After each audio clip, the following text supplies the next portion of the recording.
Okay, hi everyone. Today is the 9th of May, and I'm coming to you because I felt I needed to discuss this map slash story with you. Uh, I bumped into it yesterday watching Cambell's talk he was doing with, I think her name was Kelly. Very interesting talk. They talked about this map, they talked about armor, they talked about uh, gold. There was a lot of really interesting topics anyway. But it was the map that kind of threw me. And so I want to take you through this particular thing because I've looked into it now today. I've got the books this is coming from, and I think on one level it's fascinating because something's drawing you into it. There's definitely something in this map. On another level, I also know that in a sense it's fiction. It's not an actual map, but the sense is metaphorically or symbolically it's giving you hints to something that is factual.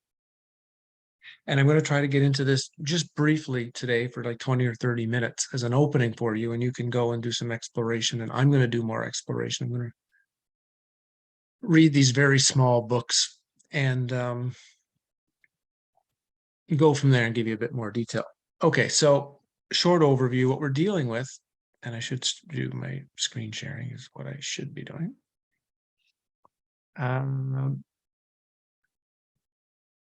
Comes from a guy named Nos Confunden. Obviously, a Spanish gentleman, I think from South America, at least from what I can gather. He's got a YouTube channel, and he's got he's produced he's produced these books. One called The Navigator Who Crossed the Ice Walls, the other called Terra Infinita, Extraterrestrial Worlds and Their Civilizations, and then he has these maps. Now, first of all, this guy is a marketing genius. I mean, he's got t-shirts with the stuff on it. He's already got pillows. He's got wall art. He's got bedding. He's got stickers. He's got socks. He's got mugs with these images on them. So, first of all, it's a marketing genius what this person has done. He's taken a story now. The story that I'll talk a little bit about it later on sort of takes place in the 1700s, and I'm pretty sure as a historian I can read it and read that it's fiction. There's certain things that are obviously not accurate to the story, but I think we're going to get a glimpse that he's either been inspired by similar stories that came out in the 1800s and or connected with something somehow that there is an actual story behind it that is the driving force for what he created, and then the map he created from the map from the story.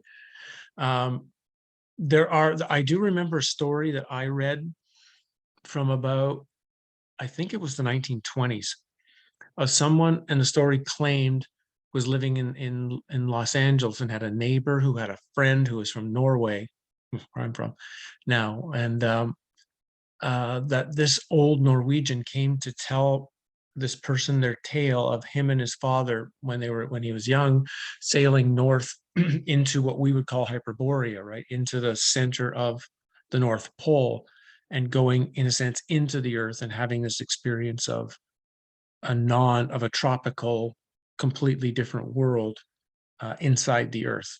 If I can remember the name of the novel, I'll put it in the description. But so there are these kinds of tales. Now, this is a little different. So we're on the digital page of the things you can buy. Now, this is the main map. I unfortunately bought this map. I bought the one that's the center point of this. But if I just click it for you, just so you can get a sense, I'll show you my map, the one I purchased here soon. But this is an entire map. Now, what you're looking at is, and this is one issue, but this is Earth, what we're calling Earth in the center, and we'll show that in a minute. With, I think he calls it 178 worlds around it, surrounded by what he's calling a dome. If we get down here, I think we can see it called El Gran Domo, the Great Dome. And then each of these worlds would have its own dome firmament. And I'll sort of get into the thinking. So again, I'm the first thing I'm picking up from this is, and I'll talk about my concerns about it, but the first thing I'm picking up for this is, one, it's beautiful artwork. It really, it's how he created this is, it is beautiful. It's a wonderful piece of art. That's step one. Step two is it's laying out an idea of the universe being a plane, that the universe is not, that's what he's describing it, and I disagree with this, but again, I think it's not, it's fictional, it's not metaphorical. He's laying it out as if it's not space, right? We're dealing with a gigantic flat plane, and you're dealing with multiple, in this case, circular worlds, each with some sort of protective outer ring of something to hold, try to hold most of that together.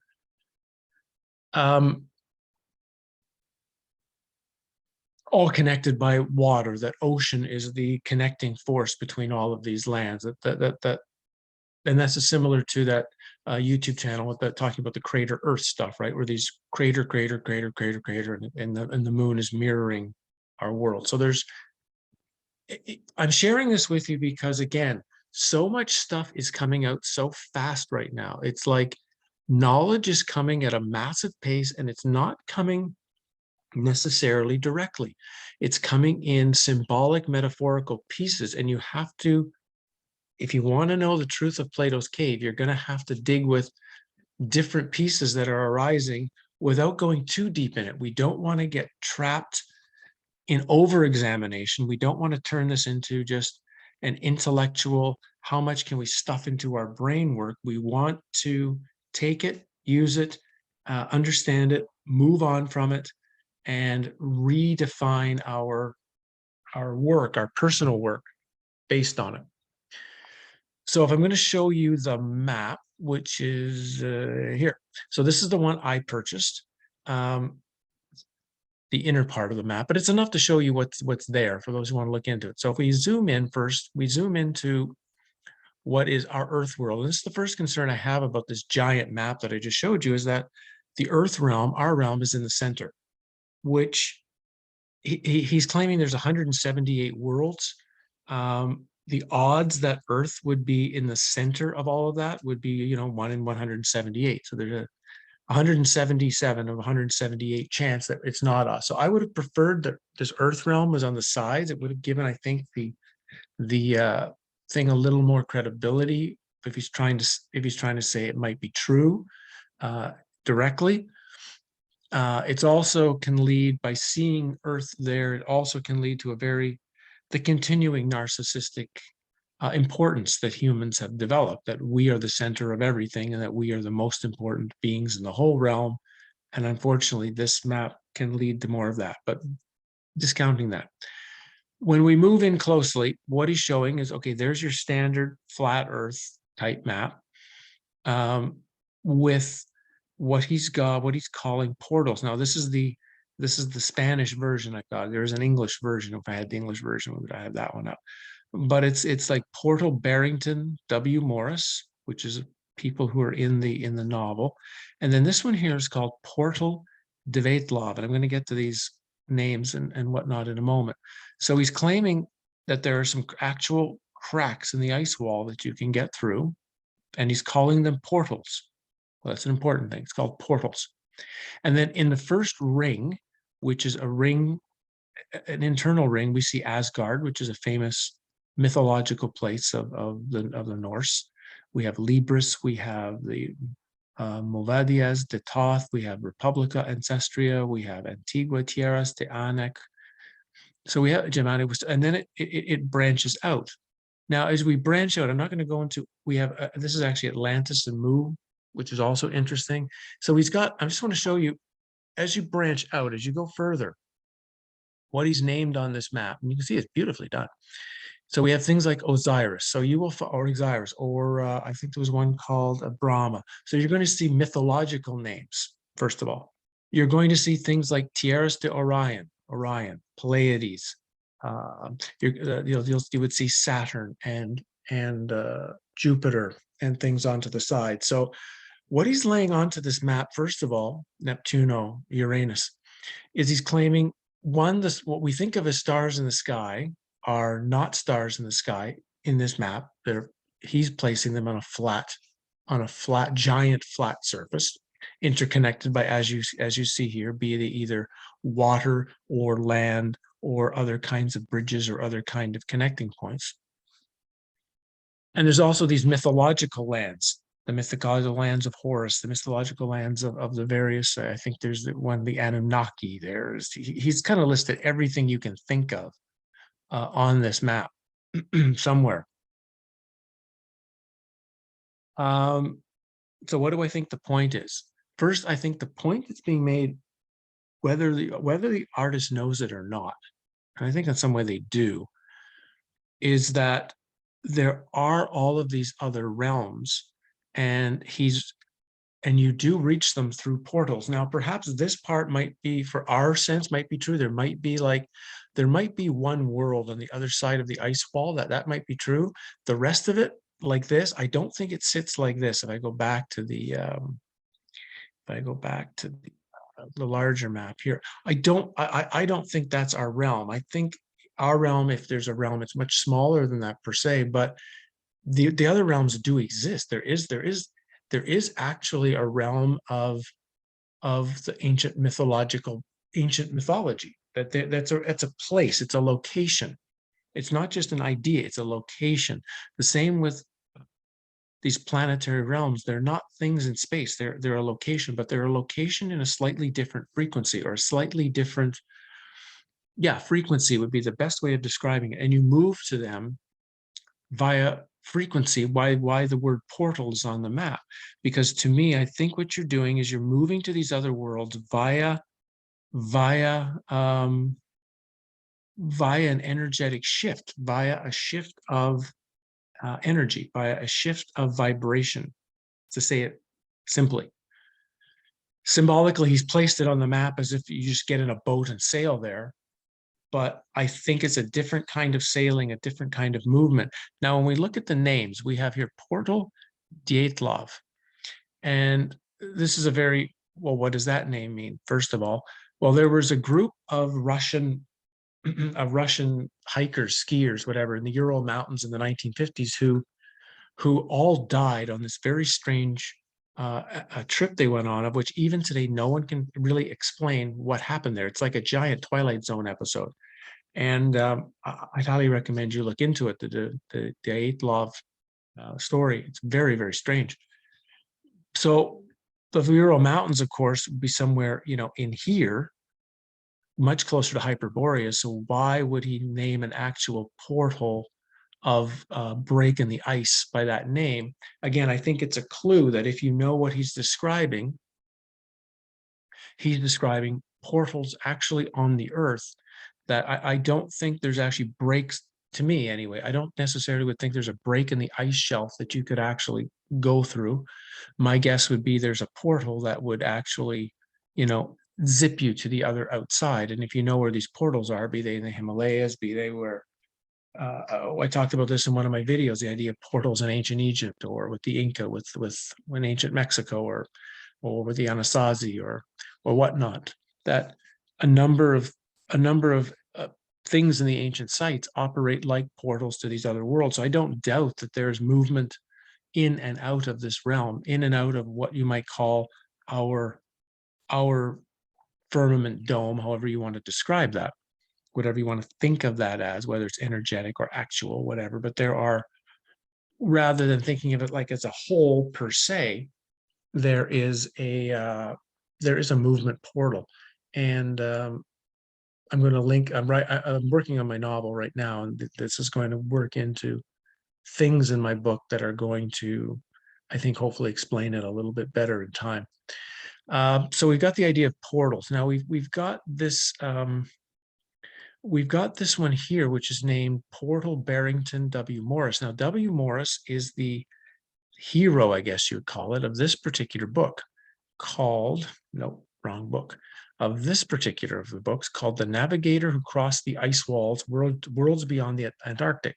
And it's meant to be a story of a ship captain named here William Morris, who, right after the American Revolution, buys a boat and goes sailing through the Atlantic or through the Antarctic ice wall, and it's a story of his experience. And then eventually there's a woman who from this other realm comes back and gives more detail.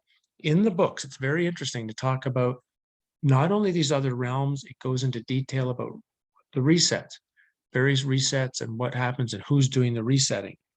As I say, I've read now 20 or 30 pages of that book, and there are certain pieces of language that are concerning to me. Now, of course, it's a translation. I'm reading an English translation from Spanish, so I don't have the actual Spanish. So it could be an issue with the translation, but there are certain things like the way, if this is a revolutionary war, if this was real, if this was like somehow we got hold of an old journal and was printing the story as real, then there's anachronisms that you're going to find within the first 20 pages. One of which calling a city on this other side modern. You know, how would you know what's modern or not modern? In 1780, you would only know your own cities, and something beyond that, you wouldn't call it modern. You would call it different or mind blowing, or you wouldn't use the word modern. So there's these little anachronistic words and descriptive phrases. But again, it's likely, again, it's a symbolic thing. Now, the name of the character is William Morris. And so that's a really important clue right here, because now we go to a very famous individual from the late 1800s named William Morris, who is known for his from England, but he moved to the Carolinas, I think. The Carolinas? Where did he move to? Somewhere on the US East Coast. And became, many people see him as a textile expert and designer, but he's also a poet, an artist, and a novelist, and had huge printing presses, published a tremendous amount of books, and all of his books are very unique, very semi-utopian, very traveling to other worlds, things like the Earthly Paradise, which is a retelling of various myths from Greece and Scandinavia, as if these are taking place on a deserted, I don't call it deserted island, deserted world. Sorry, I'm having problems with my tongue. I'm getting this weird tongue swelling, and I have no idea why my tongue has been swelling for the last couple of days. So if I'm sounding goofy when I'm talking, that's why. So he's got something like the Earthly Paradise, the dream of John Ball, a rebel priest who's accused of, being a Lollard and working with the Adam and Eve story, News from Nowhere. Again, socialism and early science fiction. We've got other books here when we go down. I have to go down to the book page for him.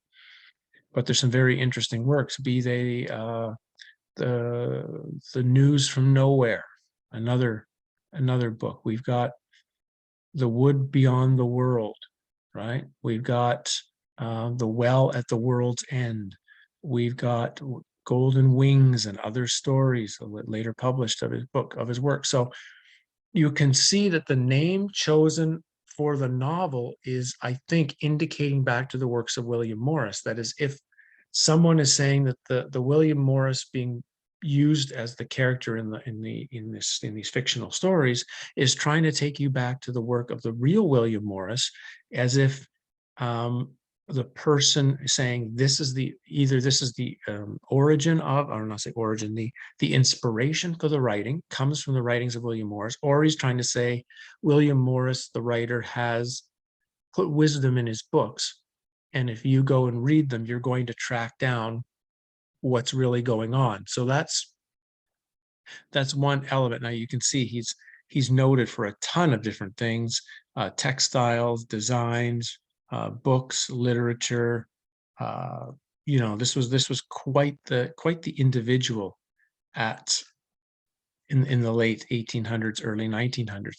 Now, of course, there is another William Morris for anybody who is, of course, astute. That's the famed William Morris Agency, a person who founded a talent agency, again in the late 1800s, same time frame, and became a group that had tremendous influence, not only with who they were representing from talent, but the kinds of advertising that they were in charge of, and the kinds of We don't call it necessarily, we can call it shaping of the way people think.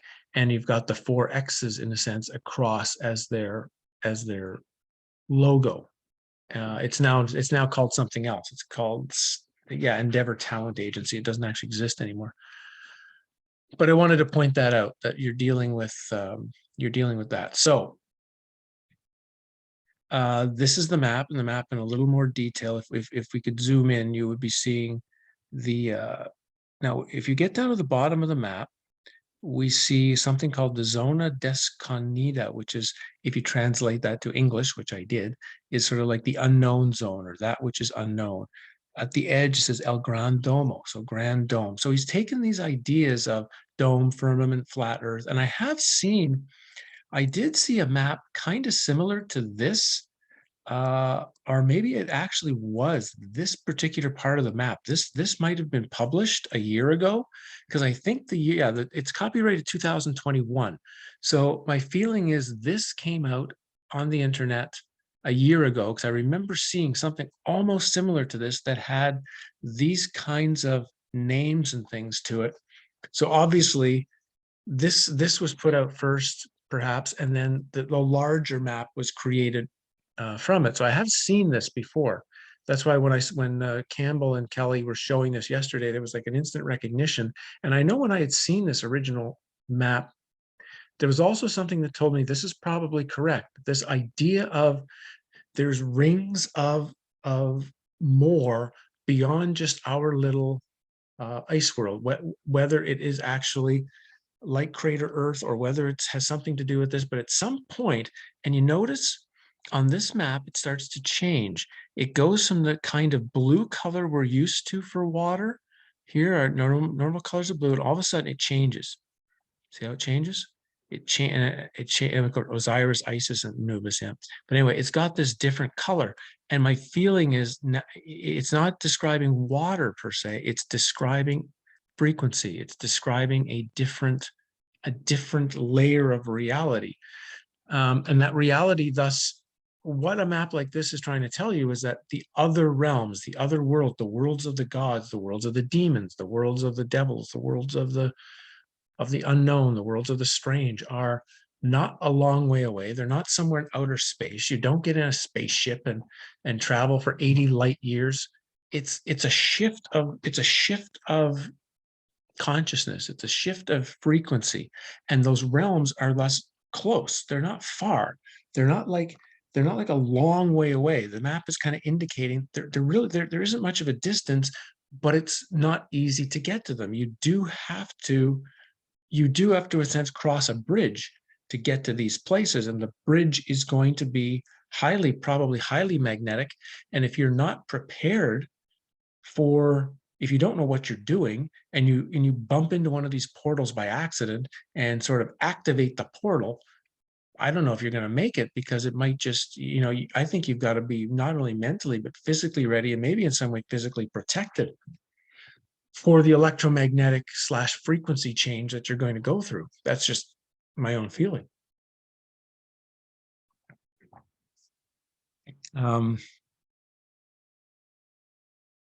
Is that what I wanted to say? I think that's my overview, actually, for today. I don't think I've got more to say than that. If I can get this back, stop sharing. There we go. I think that's all I wanted to say on this is show this map to you, let you know it exists.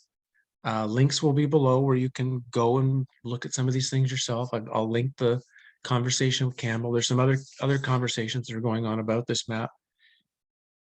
Again, to me, whatever's been created here is a metaphorical, symbolic message of something that's important, that's laid into something that is obviously fiction, but not complete fiction either. There's going to be, even directly, bits of truth in it. And so my suggestion for all of us is, because, as this stuff comes up, within 2 months, there's going to be new stuff. Like literally 2 or 3 months from now, there's going to be something totally new exploding into our realm of, like, and so this happens to be exploding in the realm now. So we might as well if you're interested, we might as well look into it and dig into this now, because in 3 months, we're going to too much. We're going to have something else bigger potentially to talk about with way more detail. So we don't want to kind of waste we have to kind of a little bit navigate where we put our focus. And right now, this is pushing. But again, the guy is quite brilliant in how he's marketing the whole thing, whether he or advisors or whatever have put this. I mean, it takes a long time to put together t-shirts and mugs and bedding and whatever. So this has been in the works for quite a while. There's quite a bit of intelligent people, I think, working on this. So he's going to do really well financially for himself.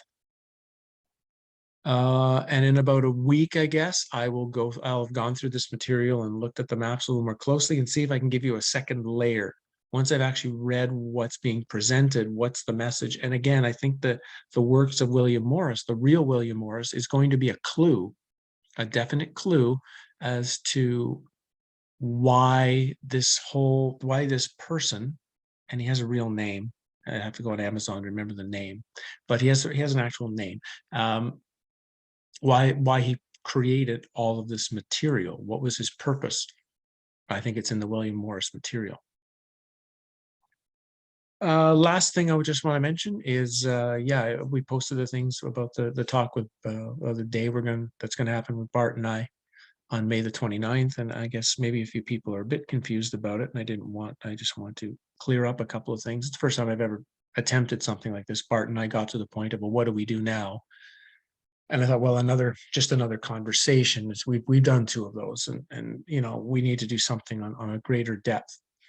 And the day is first of all, while we chose $30 as an event cost. If somebody really wants to join this and you don't have the $30, I mean, as I'm saying on the info sheet, contact me and we'll figure out a way to arrange it to allow you to be there, because we can't not allow someone who really wants to be a part of gaining deeper knowledge to not join it because you don't have the funds. That's just not how either of us operate. So if somebody truly just doesn't have it but wants to be a part of it, reach out. It's no problem. I've done that in the past myself. I've had to do the opposite. I've had to ask somebody, I don't really have the $15 to go to your lecture, but I really want to go, and we found a way to create that to happen. So we'll create it to happen. So I just want to let you know. The second thing is this is not going to be just talking. This is not going to be just like a YouTube conversation. This is going to be, we're going to deeper levels with this, and we are expecting that we're going to be presenting suggestions of action, suggestions of moving forward. So this is also about commitment. You've got to, if you don't have a commitment and you're not really serious, if you're just sort of interested, but that's as far as you're going, interested in this realm and understanding it yourself, that's great. But we wanted to do something for, what about the people who are willing to turn over every rock? The people who will say, I need an answer, and almost any suggestion that sounds logical, I'm going to try. That's what this talk is for. It's for the group of people that are watching this that just have to do whatever they can do, and we want to provide a place where we can share what we've done. And particularly Bart's going to share a lot of things that he's done over the years that might be the next thing. That the point is if you're just going to probably come and listen to this, you're not going to get much out of it, because you're going to have to listen to what we share for the day, and then you've got to actually put it into practice. You've got to do it. You've got to actually act on it and see what happens. So it's going to require, it's not just a one-day thing you attend. It's going to be like things you start applying in your life potentially for quite a long time to see the impact of the day. So I'm just letting you know what we're dealing with and why we've created what we've created. And we're just going to see what happens, how it develops, how it goes, and see if it turned out to be a good idea or not. We won't know until we've put it together and done it. So that's that.